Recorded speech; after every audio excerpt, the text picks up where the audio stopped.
नमस्कार दोस्तों, एक बार फिर से स्वागत है आप सभी का आपके अपने YouTube channel maths by Gajendra Singh पर। दोस्तों, एनटीपीसी प्रीवियस ईयर के सवाल हम सॉल्व कर रहे थे और इन्हीं सवालों को आगे बढ़ाते हुए एक नया वीडियो आप लोगों के लिए। पहला सवाल ये कह रहा है कि एक व्यक्ति 2568 रुपये में एक कुकर बेचता है। यदि उसने इसे 2400 रुपये में खरीदा था तो इसका लाभ प्रतिशत ज्ञात करो। मैंने आप लोगों को बताया हमेशा लाभ प्रतिशत निकालना होगा तो हमें पहले लाभ निकालना होगा और प्रतिशत हमेशा क्रय मूल्य पर होता है। देखो, सवाल में कहता है कि 2568 रुपये में बेचता है, मतलब वह सेलिंग प्राइस है उसकी कितनी, 2568 रुपये। खरीदा कितने में, तो कॉस्ट प्राइस है वो है 2400 रुपये। उस बंदे के लाभ की हम बात करेंगे तो लाभ हमेशा सेलिंग प्राइस में से कॉस्ट प्राइस माइनस कर देते हैं तो मिल जाता है 8 में से 0 गया 8, 6 में से 0 गया 6, 5 में से 4 गया 1, 2 में से 2 गए 0। लाभ मिल गया 168 रुपये का। अगर बात लाभ तक की होती तो 168 रुपये हो जाता, लेकिन वह कह रहा है कि लाभ प्रतिशत आपको निकालना है। लाभ प्रतिशत जब आप निकालोगे तो लाभ प्रतिशत के लिए हमेशा होता है लाभ बटा क्रय मूल्य इंटू 100। आप लोग देखेंगे लाभ कितना, 168 रुपये का, क्रय मूल्य कितना, 2400 इंटू 100। 2 जीरो से 2 जीरो कैंसिल। 24 से देखो, यहाँ से देखो एक बार 8 के लिए देख लेते हैं। 8 तिया 24, 8 दूनी 16 और 8 एकम 8। ये यहाँ से कट गया 7 बार, मतलब लाभ आ गया 7%। और यही क्या है, final answer, option C right.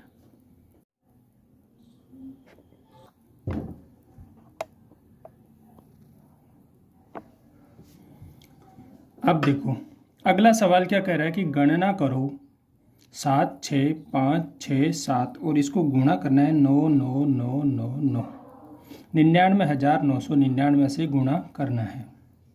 पहली बात तो ये कि इतना बड़ा गुना हमने पहले भी देखा था कि जब 9 9 9 9 की सीक्वेंस हो तो हमें इसको 10 में बदल देना है। 10 में कैसे, इसको हम क्या करेंगे 7 6 5 6 7 एज इट इज, और इस गुणा के निशान को हम ये देखो 99,999 है, इसको मैं कर देता हूँ 1 लाख माइनस 1। 1 लाख माइनस 1 कर देते हैं तो भी यही चीज़ मिलेगी। अब 1 लाख से गुणा करना है, मतलब 5 जीरो सीधा लगा देना आगे, 5 जीरो सीधा लगा के उसमें से यही संख्या वापस माइनस करनी है। कैसे, 7 6 5 6 7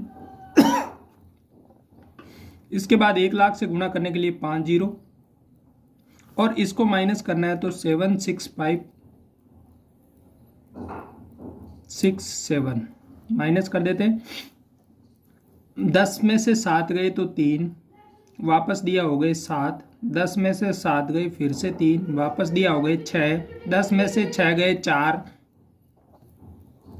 फिर से दिया हो गए 7, 10 में से 7 गए तो 3, इसको वापस दिया हो गए 8, 10 में से 8 गए तो 2, 1 यहाँ पे फिर से हो गया, 7 में से 1 गया 6, फिर से 6 5 6 7। देखो कहाँ मिल रहा है, 7 6 5 6 फिर 6 फिर 2 3, 23 वाली देखनी है, 23 वाली 24 यहाँ पे भी नहीं है, यही है 23 वाली, फिर 4 3 3, बी ऑप्शन हो गया राइट।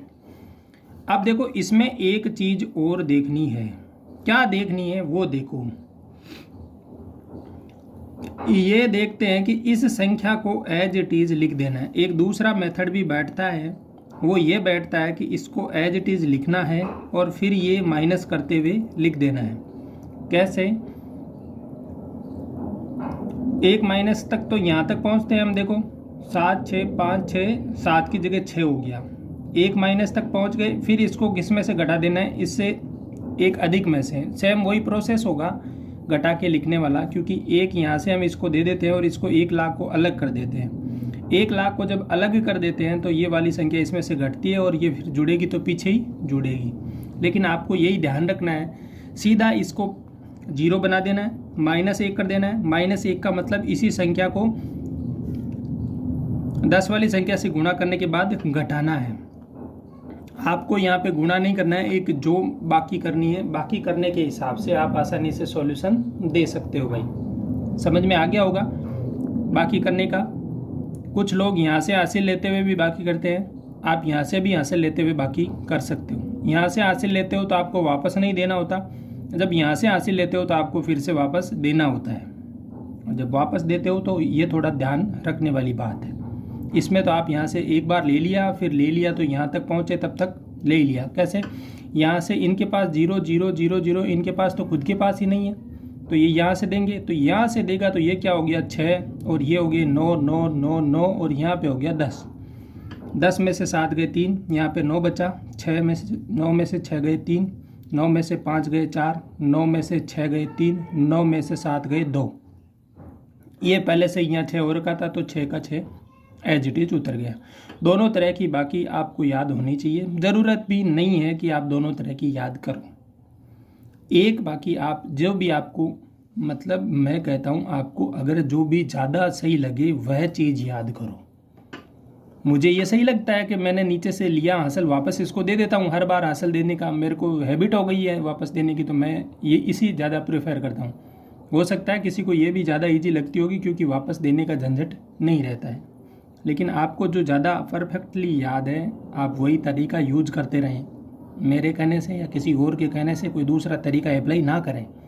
आपने जो बचपन में सीख लिया है उसी तरीक़ों को फॉलो करते रहें और उसी तरीके से आप चलते रहें। क्योंकि जोड़ बाकी के अंदर आप अगर अब फिर से ये नया मेथड चूज करोगे, इसमें टाइम ख़राब करोगे, कोई फ़ायदा नहीं है। तो बाकी उसी तरीके से चलते रहें जैसे आप चलते हैं। पहाड़े हमेशा ज़्यादा हो सकती है जितनी पॉसिबल हो हिंदी में याद कर लें, क्योंकि वहाँ हिंदी में ज़्यादा जल्दी अपने लिए पॉसिबल होता है। किसी को इंग्लिश में याद है तो वो इंग्लिश में ही याद रखो, ज़रूरत नहीं है कि अब आप फिर से हिंदी में याद करोगे। तो जो चीज़ें छोटे लेवल पर मेंशन हो गई है वो वैसे ही रखें जिससे आपकी स्पीड ज़्यादा बढ़ी रहे। और आपको लगता है कि हमें उसमें स्पीड नहीं आ रही हो तो आप दूसरा तरीका भी अप्लाई कर सकते हो। चलते हैं अगले सवाल की तरफ। अगला सवाल कह रहा है कि देखो एक व्यंजक दे रखा है, cot 1 degree, cot 2 degree, cot 3 degree, cot 90 degree तक। मैंने कहा था इस टाइप का सवाल आपके बनेगा, ज़्यादा चांसेस रहते हैं, और वो क्यों रहते हैं उसके लिए भी मैंने आपको बताया होगा। इसमें भी आपको सारणी का मान याद रखना है। मैंने एक अलग से वीडियो पूरा बना दिया सारणी का, आप लोग वो वीडियो देख लें। आपको वीडियो देखने के बाद एक भी डाउट नहीं रहेगा। दूसरी बात, आपको वो सारणी याद करनी नहीं पड़ेगी, अपने आप याद हो जाएगी। मैंने इस तरीके से समझाया है कि आपके लिए वो सारणी रामबाण साबित हो सकती है। उसके मान मैंने आपको बताया 0, 1/2, 1/√2, √3/2 और 1। ये थे साइन के मान। इसके बाद साइन थीटा के बाद कोस, टेन, सेक, कोट, सेक, सब के मान मैंने आसानी से बताए। आपको मैं तो कहता हूँ याद करना नहीं, वो सारणी अपने आप याद हो जाएगी वीडियो देखते ही। तो एक बार के लिए सारणी वाला वीडियो अवश्य देख लें। इसके साथ ही ये वाला आप देखेंगे कि कोट का मान क्या होता है। तो कोट के मान देखो, साइन के बाद कोस का उल्टा लिखेंगे, √3/2, 1/√2, 1/2 और 0। आप लोग देखेंगे कि टेन का मान ये हो गया 0/1 तो 0, ये हो गया 1/2 √3/2 तो 1/√3, ये हो गया 1, ये √3 हो गया और ये हो गया इनफाइनाइट। तो कोट 90 की वैल्यू भी क्या होगी, इसकी उल्टी। टेन की उल्टी कोट की होती है, कोट 90 की वैल्यू, टेन 0 की वैल्यू होगी, वो कोट 90 की वैल्यू होगी, कोट 90 की वैल्यू 0 है। तो आपने भी सीरीज में देखा कोट 90 और किसी संख्या को, किसी भी x, y, z को आप 0 से गुणा करते हो तो हमेशा 0 ही मिलता है। पूरी सीक्वेंस में क्या मान है मुझे कोई मतलब नहीं है। मुझे पता है कोट 90 डिग्री का मान 0 है। जब कोट 90 डिग्री का मान 0 है, जब कोट 90 डिग्री का मान 0, तो किसी भी संख्या को x, y, z को 0 से गुणा करते हैं तो 0 मिलता है। मुझे पता है कोट 90 डिग्री का मान क्या है, 0। यहाँ से जब मुझे इस पूरी सीक्वेंस से कोई मतलब नहीं है इनका मान क्या क्या है, मैं नहीं निकालूंगा, क्योंकि मुझे पता है जब 0 से गुणा करना है तो फाइनल आंसर 0 मिलेगा। ये ऑप्शन राइट हो गया, 0 आंसर मिल गया। ऐसी सीरीज हो और मान पूछता है तो 99% आंसर 0 आएगा। ध्यान रख लेना, 99% आंसर जीरो आएगा जब गुणा की वैल्यू में मान होगा। जब गुणा की वैल्यू में मान होगा तो एक मान ऐसा देगा वो जिसका मान जीरो होगा, और उसका मान अगर जीरो है तो पूरी सीरीज गुणा में है, और गुणा में सीरीज होगी तो पूरा मान जीरो होगा। आप लोगों को यही ध्यान रखना है कि कौन सा मान कहाँ पे अप्लाई हो रहा है, और वो मान जब तक आपको याद नहीं होगा तब तक आप कुछ नहीं कर सकते। ऐसी सीरीज देखने के बाद आपको टेबल आनी चाहिए। मैं तो कहता हूँ एग्जाम में जाते ही आपको जैसे ही पेपर मिलता है 10 मिनट 5 मिनट पहले पेपर मिलता है, पीछे के साइड रफ कॉपी में आप सीरीज टेबल बना लो। ऑनलाइन एग्जाम होता है तो रफ पेपर सीट देता है, उस टाइम टेबल बना लो, क्योंकि टेबल में टाइम खराब नहीं हो। आपके सामने टेबल जब होगी तो आप क्या कर पाओगे, मान जल्दी से देख पाओगे। हर बार आप हर सवाल के लिए टेबल नहीं बनाओगे, क्योंकि हर सवाल के लिए आप टेबल बनाने बैठोगे तो आपकी मैं तो कहता हूँ अगर 10 सेकंड भी जाती है तो वो भी खराब है। इससे अच्छा है कि आप एग्जाम से पहले जैसे ही रफ शीट मिलती है, ऑनलाइन में रफ शीट मिलती है, उस टाइम बना लो। और ऑफलाइन पेपर में आपको पेपर देने 10 मिनट 5 मिनट पहले पेपर देते हैं OMR भरने के लिए, तो आपकी जब OMR भर जाती है आप आसानी से बैठे रहते हो 2 सेकंड के लिए, 5 सेकंड 10 सेकंड। जब आपको लगता है कि अभी पेपर ओपन नहीं करना है तब तक आप टेबल बना के रख सकते हो। तो ये वाली टेबल, एक सवाल हमेशा बनता है, एक सवाल बनता है, हो सकता है टेबल वाला सवाल बने, लेकिन पहले ही जब आप टेबल बना लेते हो तो आपका 10 सेकंड भी बचता है, तो बचता तो है ना, और एग्जाम में उन्हीं 10 सेकंड की वैल्यू है भाई। ठीक है, मैंने ये सवाल समझाए, एक बार के लिए आप फिर से वीडियो देख सकते हो। अगर ये वीडियो आपको अच्छा लगा है तो अपने दोस्तों के साथ शेयर कर दो। आपके कोई डाउट है तो मुझे बताओ, मैं उनके सॉल्यूशन करूँगा। भाई डाउट सिर्फ और सिर्फ गणित के होने चाहिए, वही सोल्व कर पाऊँगा।